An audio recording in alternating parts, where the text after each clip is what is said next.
Bienvenidos y bienvenidas a Incautos Bribones.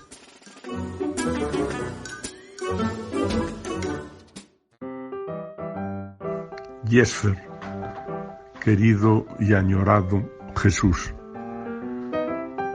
se te echa mucho de menos.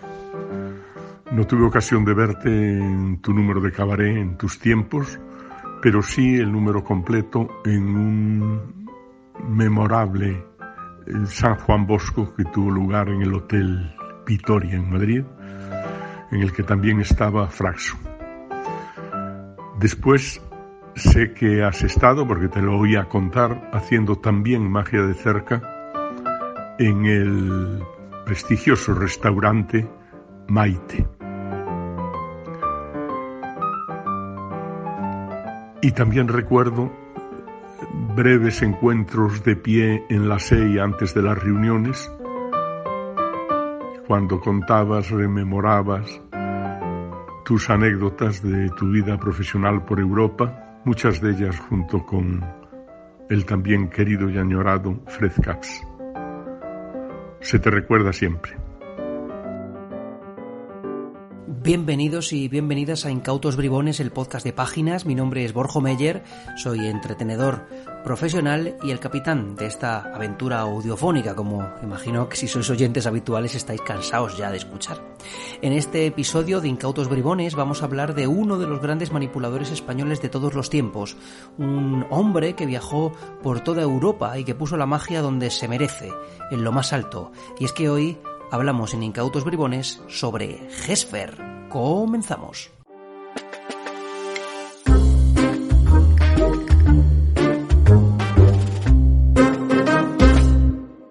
No podía comenzarse mejor este episodio que con las emocionantes palabras de otro gran artista, don Camilo Vázquez. Camilo, uno de los hombres que ha vivido los grandes momentos dorados de la magia española. Y hoy, para hablar de Jesfer, un hombre que, como decía en la introducción y como descubriremos a lo largo de la charla de hoy, viajó por multitud de países europeos, se codeó con los más grandes y alcanzó un grado de excelencia tal que deberíamos tener presente a este gran artista en la actualidad como uno de los grandes representantes de la manipulación española de todos los tiempos. Para hablar de Jesfer tenemos a otro grande, Armando Gómez, premio Ascanio, fue presidente de la SEI y entre otras muchas cosas es uno de los capitanes de Grada Mágica junto a Miguel Gómez. Así que sin más dilación, comenzamos. Bienvenido, Armando Gómez, a Incautos Bribones. Hola Borja, muchas gracias. Bien hallado. Es un placer estar aquí en Incautos Bribones y responder a todas las dudas y preguntas que tengas sobre algún artista o quien tú quieres que hablemos. Pues hoy, Armando, no vamos a hablar de cualquier artista. Hoy queremos hablar en Incautos Bribones de un grandísimo manipulador del siglo pasado que, por desgracia, estoy seguro que una importante parte de nuestros oyentes no conoce, pero esto se va a solucionar hoy. Así que vamos a comenzar por el principio, brevemente. ¿Quién fue Jesfer? Bueno, me preguntas que ¿quién fue Jesfer?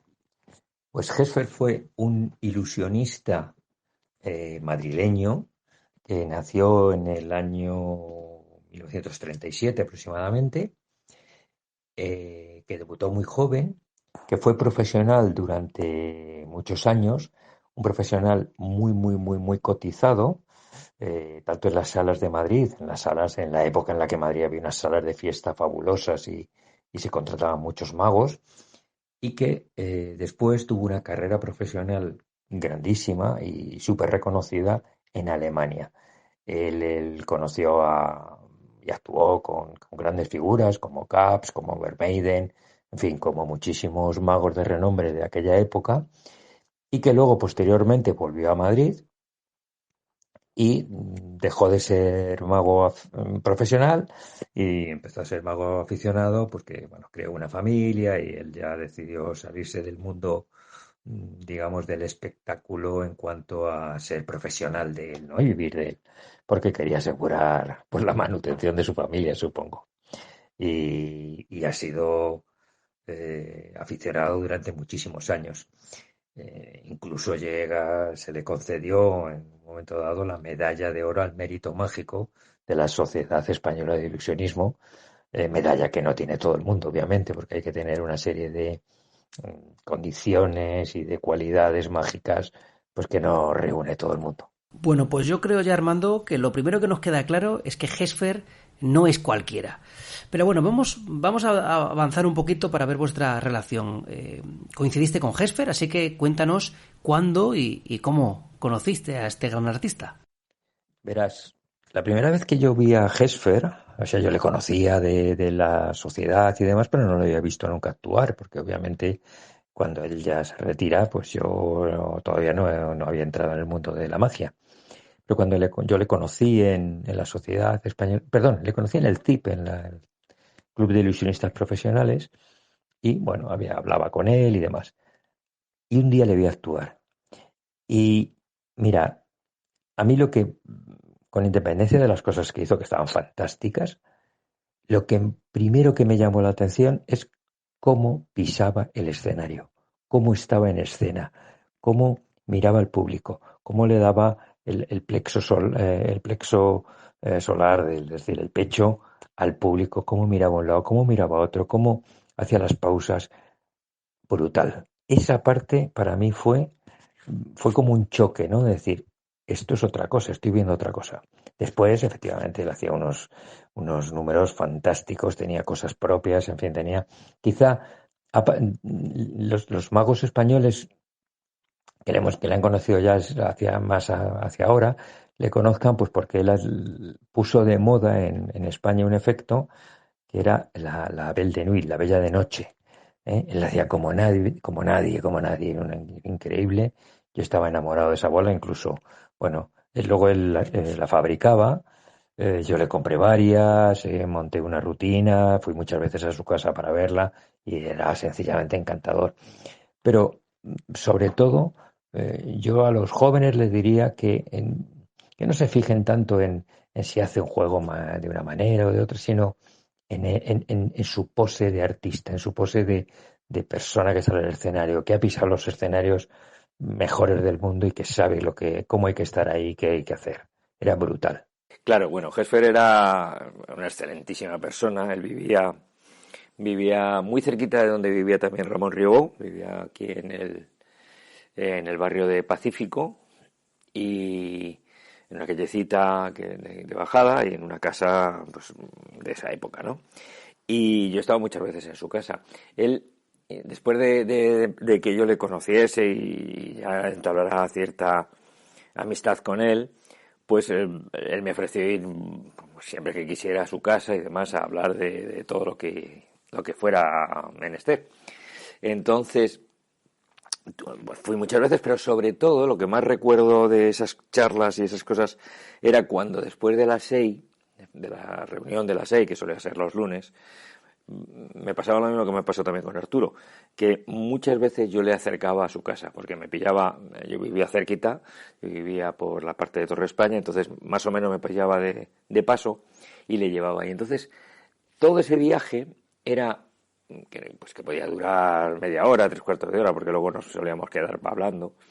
Era fantástico, ¿no? Porque hablábamos no solo de magia, que también hablábamos de magia de vez en cuando, pero sobre todo hablábamos de la familia. Pues él me contaba cosas de sus hijas, yo le contaba cosas de mis hijos. Su hija pequeña y mi hijo mediano los dos habían estudiado lo mismo, ingeniería química. Entonces él me contaba cómo había su hija entrado a trabajar ¿cómo se llamaba esto? En Ingenierías Reunidas o algo así se llama la empresa esta. Y en fin, hablábamos no solo de magia, sí, que también hablábamos de vez en cuando, pero sobre todo hablábamos de la vida, de cómo iban las cosas y demás.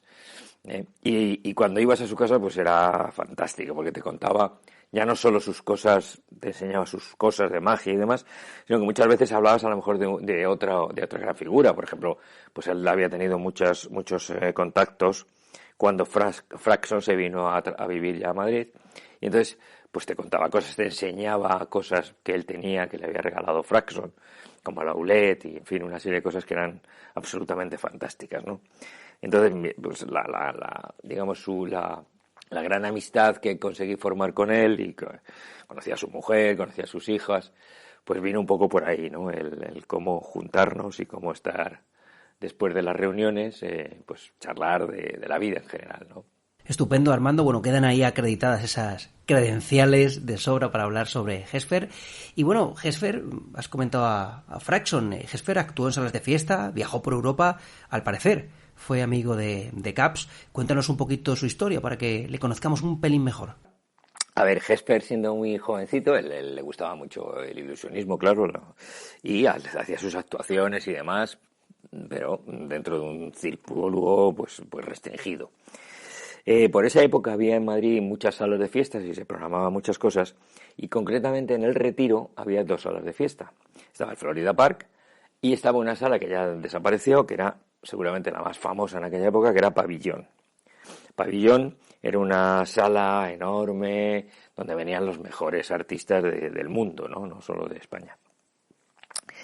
En el año 1953, Pabellón contrata a la estrella mundial del momento, una señora que se llamaba Josephine Baker, súper famosísima, muy conocida y demás. Entonces Josephine Baker, cuando llega aquí a Madrid, dice que para complementar su espectáculo, ella quiere alguien que no cuente chistes, que no sea un humorista, que por supuesto no cante, y que no hagan unas determinadas cosas. Entonces el dueño de Pabellón en esa época pues había conocido a Hesper, que entonces era muy jovencito, claro, y le dice: no te preocupes, que te voy a traer a un artista que va a ser de tu agrado y no va a haber ningún problema. Y entonces trae a Hesper, y Hesper actúa en Pabellón con muchísimo éxito porque él era muy buen mago y muy gran manipulador, y está trabajando durante toda esa época. En el 58 le llama otro de los grandes representantes que había en esa época, un señor que se llamaba Marvani. Entonces Marvani le dice que le quiere contratar en exclusiva y que le va a pagar 2.000 pesetas diarias. Claro, eso es en el 58, 2.000 pesetas diarias, era un dineral. Y Hesper firma. Bueno, entonces, ¿qué ocurre? Que Marvani, cuando se lo lleva a París y allí le explota de mala manera, ¿no? Entonces tiene que trabajar muchísimo, y haciendo dobletes y haciendo de todo y tal. Entonces sí ganaba mucho dinero, pero estaba hasta el pico la boina de trabajar. Y entonces se produce un hecho, y es que le sale la posibilidad de actuar en las bases americanas que había en Alemania. Pero para eso tenía que conseguir que Marvani le dejara. Entonces el representante que le llevaba, otro representante que tenía, o la persona que iba a hacer lo de las bases, convence a Marvani dejándole a otro artista. Marvani dice vale, y entonces libera a Hesper para que pueda ir durante 6 meses a hacer actuaciones prácticamente todos los días en las bases americanas. Eso es en Alemania. Entonces va a Alemania y está actuando por allí. En Alemania le gusta muchísimo a la gente, y entonces empiezan a contratarle, ya después de ese periodo de 6 meses, empiezan a contratarle en cabarets, pues en fin, ya empieza a ser... Y ahí es donde trabaja con los artistas famosísimos de esa época, como Caps y demás. Tengo que contar una cosa... que bueno, luego contaremos con alguna anécdota, pero previo a eso, antes de todo esto, digamos, cuando él está empezando y demás, viene a España Ricciardi Jr. Viene a España Ricciardi Jr., está en Madrid, creo que era en el teatro que hay en la Plaza Benavente, creo que era ahí donde estaba, y entonces Hesper va todos los días a verle, todos los días, y sabía el número de memoria. Y entabla amistad con Ricciardi, mucha amistad, incluso, o sea, puede entrar a camerinos, conoce a la mujer, a la madre de Ricciardi, y está por ahí. Ricciardi era un señor que, bueno, le gustaba también darle un poquito a la priva, según decía Hesper. Y entonces un día Ricciardi no aparece, a la hora de la función, y Ricciardi no aparece. Entonces, bueno, Ricciardi le llamaba a Hesper pelao. No sé muy bien por qué. Le decía, tú pelao, ven para acá, tú pelao, ¿no? Le llamaba pelao. Bueno, Ricciardi no aparece. Entonces la madre de Ricciardi, preocupadísima, dice, pelao, ven para acá. Le planta el smoking de Ricciardi y le dice, tú te sabes todo, vas a salir. Y cuando ya está a punto de salir, ¿no? Entre cajas ya para salir y tal, en ese momento aparece Ricciardi y ya pues salió él y tal, ¿no? Pero estuvo a segundos de sustituir a Ricciardi haciéndose pasar por Ricciardi en su espectáculo, ¿no? Una cosa muy curiosísima. A ver, yo cuando Hesper hablaba de Caps, él decía que había actuado con él en los cabarets y demás por Centro Europa, porque él, digamos que toda su carrera profesional la hace en Centro Europa, y allí pues había trabajado con él en el sitio, ¿no? O sea, y que, bueno, pues que tenía cierta amistad con él y poco más, tampoco contaba mucho más, ¿no? Decían que era un magnífico mago, por supuesto, pero no contaba mucho más de eso. Seguimos con historias, seguimos con anécdotas, seguimos conociendo a Hesper, Armando. Dicen que Hesper manipulaba palomas cuando solamente lo hacían Pollock o Sylvain, o también se decía que Fraxon le creó una rutina de cigarrillos. Bueno, aquí hay dos preguntas. Primero, cuéntanos un poco si esto es cierto o no, y también que nos hables un poquito de qué tipo de magia hacía Hesper. A ver, Hesper, yo no le he llegado nunca a ver sus rutinas de palomas, no los he visto. Sé que lo hacía, pero yo no las he llegado a ver, ni he podido ver ningún vídeo, ni ninguna grabación de él haciéndola. Sí sé que las hacía muy, muy, muy, muy bien, y de hecho hay varios magos de aquí de Madrid, pues que digamos, hablaron con él, estuvieron trabajando con él y les enseñó pues las técnicas de palomas de esa época, que eran todas básicamente con pañuelo, ¿no? Las cargas y demás eran con pañuelo. Entonces, pues yo recuerdo, creo que es Riverson el que trabajó con él una temporada, creo que Jorge Blas también trabajó con él una temporada, y seguramente hay muchos más que yo desconozco. Pero yo no he podido ver nunca la parte de palomas, y él tampoco hablaba mucho de eso. De lo que sí que hablaba mucho era de los cigarrillos. A ver, yo a ver, a mí nunca me dijo que Fraxon le montara la rutina. De hecho, yo creo que la rutina era de él. Lo que sí que es verdad es que la habló mucho con Fraxon. Pero eso es muy posterior. Quiero decir, eso es cuando Fraxon en los años 80 pues viene a España y entabla amistad con él, porque vivían más o menos cerca y se veían. Hesper hacía una rutina de manipulación de cigarrillos, voy a decir básica, quiero decir, no era lo de Fraxon, no era lo de otra gente, no era lo de Cardini, o sea, era mucho más básica porque él, digamos, hacía más cosas dentro de su rutina, no era un número de 10 minutos, sino que él hacía más cosas. Entonces, lo que sí que es verdad es que inventa unos cargadores que están publicados en una revista alemana, y que, bueno, mira, yo te los enseño aquí para que los veas en sus notas, que eran estos. Estos eran los cargadores que él inventa, que son similares a los cargadores tradicionales, pero son más pequeñitos y permitían la carga con algunos detalles importantes, ¿vale? Entonces, él publica esto, yo no me acuerdo dónde, es una revista alemana, porque yo sí que la he visto, la revista y demás, ¿vale? Y su rutina es con cigarrillos encendidos, pero en realidad encendidos no hay muchos, creo que hay uno o dos nada más, pero simula que están encendidos porque él va manteniendo el humo de uno, usando la empalme a la italiana, pues va siempre tirando del que está encendido, pero el que luego tira al suelo es uno de los que tiene empalmados y no es, ¿no? Está muy bonita. Esta es una rutina que en el año, debió ser como en el 99, 1999, 98, 99, cuando Miguel era vicepresidente de la SEI, yo era el presidente, y nos fuimos a la primera SEI, que ya era SEI propia, digamos, en el Alto Extremadura. Yo le convencí a Hesper, afortunadamente eso sí está grabado, yo convencí a Hesper de que diera una charla solo con esto, ¿no? Entonces él montó estas notas de conferencia que dice rutina Gesfer de manipulación de cigarrillos, donde contaba toda la rutina y demás. Estaban los esquemas de los cargadores. En fin, esto es, ves que están aquí, con todos los esquemas, todo lo regaló a la SEI, ¿no? Y esa rutina, la verdad es que era muy todoterreno, muy de poder. Bueno, a la fortuna, desgraciadamente ahora no se pueden hacer las rutinas de cigarrillos, pero la rutina estaba muy bien. Estaba muy bien. Sé que la habló con Fraxon muchas veces y que no sé si la depuraría en algunas cosas, pero la rutina era suya y no, yo no tengo constancia de que fuera una rutina que le montara Fraxon a él, ¿eh? No, porque además era todo de la época que él estaba en Alemania y Fraxon no estaba en Alemania, Fraxon estaba en Estados Unidos.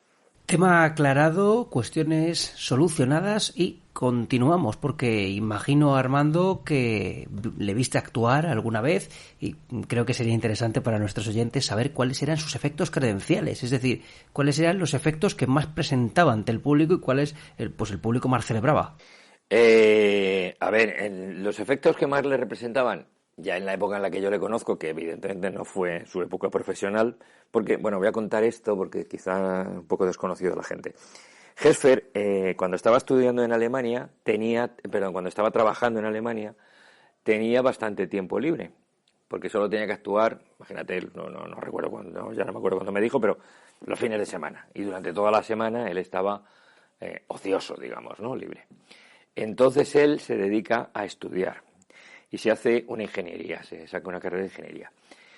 Cuando él ya decide volverse aquí, dejar de ser profesional y entrar él entra en la empresa que se llamaba Técnicas Reunidas, que antes lo he dicho mal, Técnicas Reunidas, y él entra trabajando allí en su puesto de trabajo y demás, y deja la magia desde el punto de vista profesional. Él comentaba una cosa, que yo esto lo he comentado muchas veces con él, porque claro, a mí me pasaba lo mismo, yo trabajaba en otra empresa y hacía magia. Y él no le gustaba decir en la empresa que era mago, porque había tenido una mala experiencia con alguien que le había visto y que le había reconocido y que luego le decía, a ver, haz alguna de esas tonterías tuyas que haces y tal. Y entonces eso le sentaba fatal y él no quería tenerlo completamente desligado, ¿vale?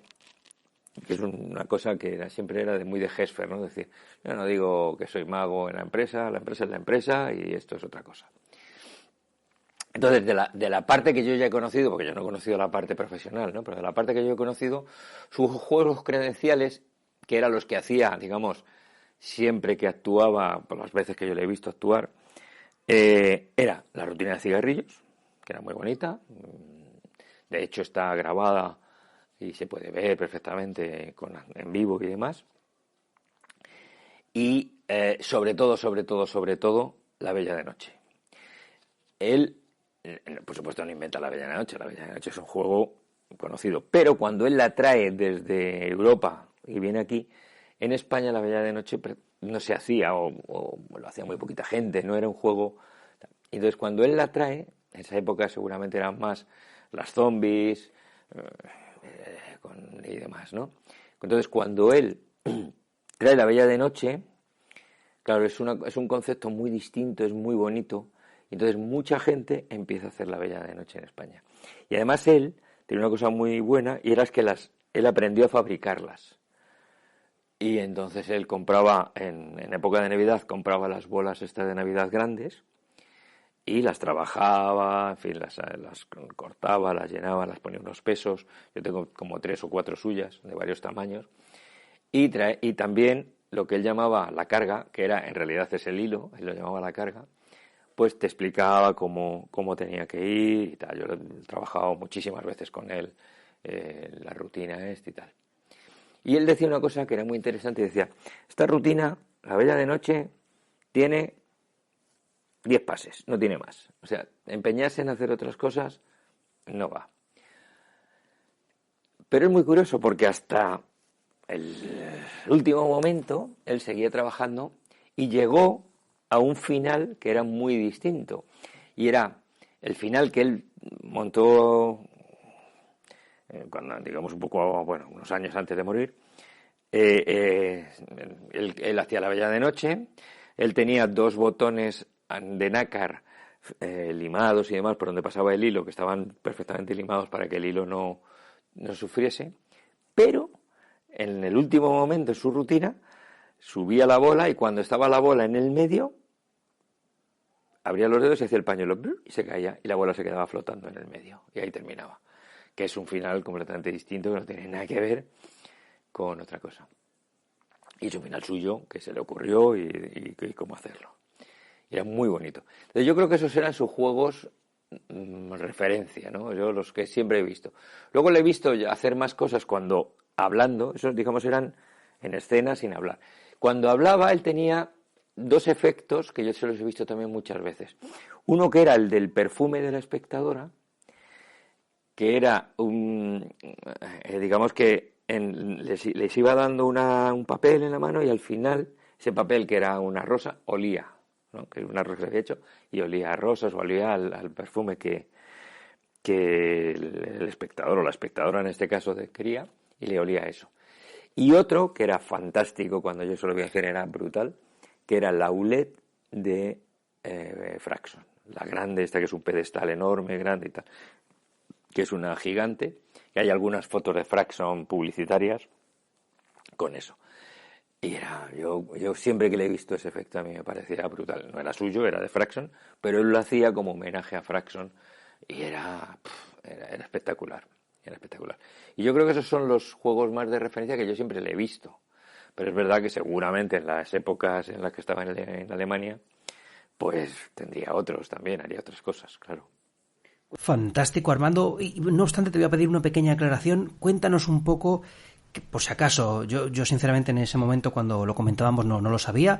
Quizás alguno de nuestros oyentes no tiene ni idea de qué es eso de la Bella de Noche, así que si nos lo puedes aclarar, seguro que algún oyente me dice: gracias, Borjo, te lo agradezco, hijo. La Bella de Noche es una bola flotante que va con un pañuelo traslúcido, transparente, ¿vale? Es un pañuelo transparente.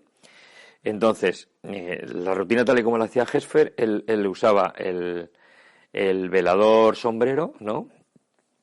Entonces él ponía el velador, la chistera, y ahí estaba la bola. Entonces, cuando empezaba a hacer la rutina, cogía el pañuelo y detrás del pañuelo la bola salía por detrás del pañuelo, ¿no? Entonces ya se va hacia el público y la bola pues sube, baja, va hacia una esquina, va hacia otra, en fin, va haciendo esto. En un momento dado sube y pasa delante del pañuelo. Todo el rato que ha estado detrás del pañuelo se ve porque el pañuelo es transparente, digamos, ¿no? Pero en un momento dado, pum, pasa por delante, entonces por delante vuelve a hacer un recorrido por donde el pañuelo. Luego él soltaba una de las esquinas, con lo cual el pañuelo caía en diagonal y la bola dentro del pañuelo subía y bajaba, ¿vale? Subía, bajaba, luego la volvía a coger, ahora la bola volvía a pasar por detrás del pañuelo y ahora se iba hacia el sombrero, ¿vale? Hacia la chistera y la bola entraba y lo dejaba caer. Eso como lo hacía normalmente. Cuando hizo ya luego lo del pues terminaba de frente al público, estaba la bola ya aquí flotando en el medio, abría los dedos y el pañuelo caía y la bola se quedaba en el aire flotando y un blackout y ya está. Esta era la Bella de Noche. Aclarado perfectamente, Armando. Y ahora, para ir terminando, seguro que Gesfer debió vivir un montón de anécdotas. Entonces, si nos puedes contar alguna, seguro que nos va a gustar y sobre todo nos va a servir también para armarnos una idea de las experiencias que vivió el protagonista de hoy. Bueno, mira, la verdad es que a mí me contó muchas, incluso alguna la publicó, está publicada en algún sitio, pero hay otras muchas que no están publicadas. Por ejemplo, cuando hace su debut en lo de las bases americanas en Alemania, en el viaje desde París a Alemania, a Berlín o a donde fuera, pues le pierden las maletas. Entonces llega al sitio, tenía que actuar ese día y no tenía maletas. Y entonces, bueno, pues improvisa allí como puede, hace no sé qué. Y cuando termina todo, le viene el dueño de aquello y le dice, ¡buah! Maravilloso, lo mejor que he visto en mi vida. Y dice, joder, pues vaya, no está mal, ¿no? Después de haber perdido todas las maletas, hago aquí un batiburrillo de cosas, pues nada, tal, ¿no? O sea que esto estuvo muy divertido. Seguramente bueno, ya te he contado la del pelao, y la más divertida seguramente sea el cómo llegó a ser bombero honorífico de la ciudad de Dillinger. Creo que se llama así, Dillinger, o que son nombres alemanes, pero vamos. Él estaba trabajando en Luxemburgo, entonces le contrataron para ir a actuar a una ciudad alemana que se llamaba Illinger, ¿vale? Entonces sus conocimientos de alemán eran reguleros. Total, que él llega al pueblo y se va al centro donde se hacía aquello. Parece ser que en Alemania hay como algo parecido a lo que hay aquí en España de los centros culturales, ¿no? Pues debe ser como una casa del pueblo donde allí se hacen todas las cosas y tal. Entonces llega allí, hay una fiesta y se presenta, le dice al presentador, mire, yo soy el mago y tal, pues estupendo, usted va a cerrar usted la primera parte. Pues muy bien. Entonces se prepara tal, sale, hace su número, y allí la gente, wow, maravilloso, no sé qué, no sé cuántos y tal. Entonces, cuando acaba el espectáculo, le está allí esperando a cobrar, ¿no? Dice, bueno, ahora me pagarán. Total, que vienen y le dicen, ha sido maravilloso, lo suyo, tiene usted que decirnos quién ha sido el que le ha traído aquí, porque es que de verdad ustedes... Entonces ya empieza a mosquearse así un poco, y como que el que me ha traído aquí, ¿esto qué es? Y entonces le dice, sí, porque esto es una fiesta de los bomberos de la ciudad. En Alemania, en esa época, los bomberos eran voluntarios. Sí, entonces esto es una fiesta que se hace para recaudar fondos y tal, entonces estamos encantados que usted haya venido aquí a actuar desinteresadamente por esto. El pobre jefe se empieza a quedar y dice, y además, como es lo que más nos ha gustado, le vamos a poner a usted una banda nombrándole bombero, como el bombero de honor de la ciudad. Y se queda así, bueno, le ponen la banda, pues no sé qué, y dice, pero vamos a ver, ¿esto cómo se llama? Dice, este pueblo se llama Dillinger. Dice, pero esto no es Illinger. Dice, no, esto es Dillinger. Illinger está un poquito más para allá.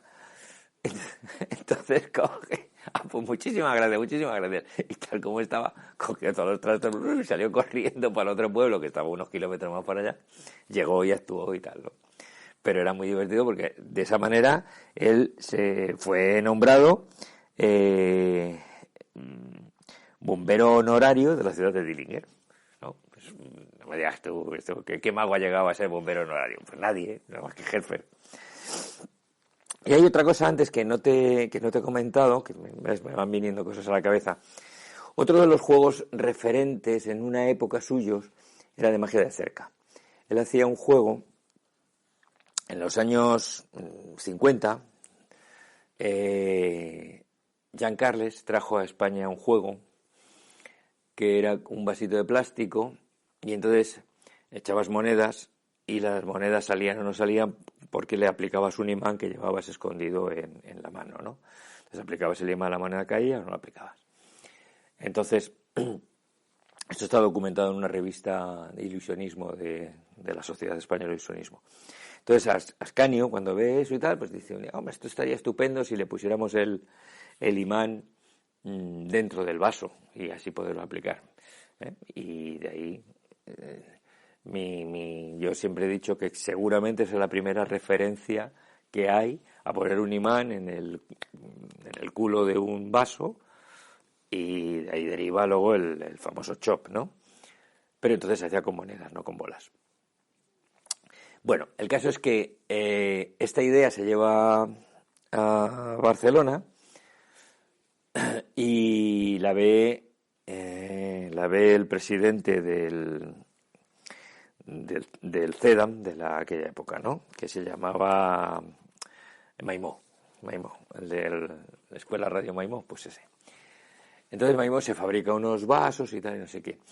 Y cuando hace un viaje a Madrid y tal, y lo hace, y Helfer lo ve, y ve el efecto y tal. Entonces a él se le ocurre coger los cubiletes de cuero y meter ahí. Entonces fabrica unos cubiletes y monta una rutina que posteriormente Maimó la coge también y la llama cubiletes Omiam, que es Maimó al revés, Omiam, y con esa le dan un premio a Maimó le dan un premio en un Thyssen, no me acuerdo dónde, en Baden o en un sitio por ahí. Pero lo curioso es que siempre que yo le decía, no, porque esto no sé qué, no, eso, los primeros los hice yo y esa es una idea mía y tal, y los hice yo. Y siempre me comentaba eso, ¿no? Son anécdotas que me voy acordando de Hesper. Y Armando, para ir concluyendo ya casi, si queremos estudiar a Hesper, ¿dónde podemos acudir? ¿Hay libros, vídeos, alguna revista, alguna documentación para investigarlo? Pues esto es un tema un poco más complicado, porque Hesper en realidad no escribió ningún libro ni nada. Él publicó en una edición, es autor, en Canutillo, mira que te las ves aquí, es una pena que por aquí no se pueda ver, pero vamos, tú lo estás viendo. Y él publicó esto, que son todas las rutinas que él hacía, ¿no? Que se llama Rutinas Hesper. Y aquí están contadas pues muchas cosas, sus rutinas de manipulación de bolas, muchísimas cosas que hacía él, ¿vale? ¿Dónde se puede encontrar esto? Pues no tengo ni la menor idea. No sé si él hizo alguna donación a la March, no lo sé. A ver, si alguien estuviese muy interesado, pues que se ponga en contacto contigo y ya veríamos cómo hacer una fotocopia de esto, porque en realidad, claro, es que esto no está, ¿vale? No está publicado en ningún lado, pero hay muchísimas ideas. Es una pena que no esté estudiado Hesper como merece, de verdad, porque tenía muchas cosas. Y luego también hizo otro, que este lo hizo cuando conseguimos que diera la conferencia en la SEI, que es solo la parte de cigarrillos, que también está en pero vamos, aquí está bien, con todo como te lo he enseñado antes, pasa que está dedicado y demás. Pero bueno, podemos intentar hacer algo, ¿no? Si alguien lo quiere, pues ya veríamos. La que tiene más cosas se llama Rutinas Hesper, y ahí vienen muchas cosas, cuerdas, bolas, cigarrillos también, o sea, todo. O sea, digamos que este es el completo donde vienen todas sus cosas. Bueno, hay cosas que no vienen. Yo creo que aquí no viene La Bella de Noche, por ejemplo. Bueno, o sea, ves una carta cambiante a la vista del público. O sea, es muy curioso, este libro, muy curioso. Vienen cosas como el pañuelo espiritista, cómo hacerlo, alguna técnica de empalmes, en fin. Cosas que él trabajaba, ¿no? Y el otro se llamaba Rutina Hesper de manipulación de cigarrillos, que en este caso, ya te digo, está dedicado y pone para mi gran amigo Armando, actual presidente de la SEI y fuente de la que se surtió esta conferencia. ¿Vale? Está su firma, en fin, sus cosas, ¿no? Que yo estoy súper contento. Luego, el CIP publicó una revista donde vienen anécdotas y viene, por ejemplo, la rutina de monedas, esta que he contado con los cubiletes, de cubiletes y monedas, ¿vale? Y cosas de su vida, de las que hemos contado. Es el número 68 de agosto del 2007 y eso lo publicó el CIP. Y no hay muchas más cosas, hay vídeos, pero claro, son vídeos, no son vídeos comerciales, son vídeos, pero vamos, si alguien está muy interesado, pues ya veríamos cómo también darle acceso a ese material. Pues ahí queda ese ofrecimiento de Armando. Recordad, hay que estar muy interesado. Y bueno, para ir terminando, una pregunta que incluimos de manera un poquito novedosa cuando hacemos homenajes a ciertos magos. La pregunta, Armando, es si estuvieras en una habitación durante un minuto con Hesper, ¿qué le dirías? Pues seguramente lo primero que haría es darle un abrazo enorme y muy sentido, ¿no? Porque era una persona fantástica. Luego le diría que le echo mucho de menos en cuanto a poder hablar no solo de magia, que hablábamos muchas veces, sino de la vida, ¿no? Porque era un hombre que tenía un sentido de la vida que a mí me emocionaba en su forma de verlo, su forma de comportarse.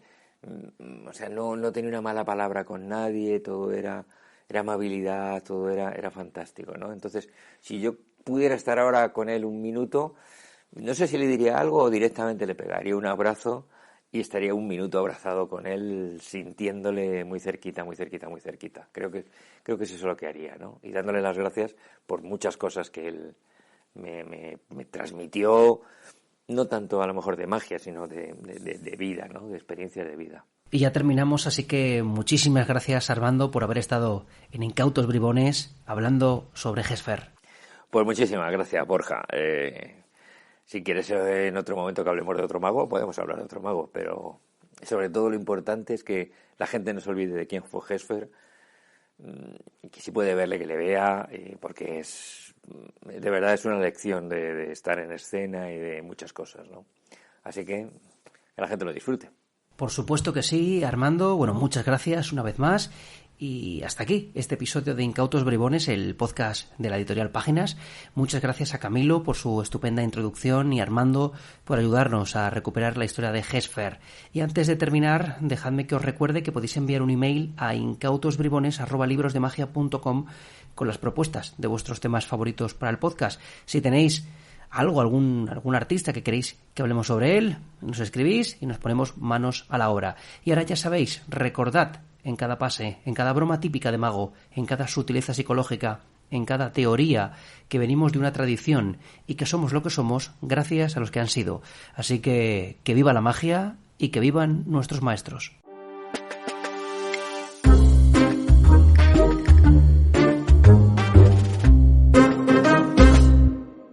Y esto se acaba, pero antes, si aún no lo has hecho, suscríbete a Páginas en un clic, nuestra newsletter, entrando en librosdemagia.com.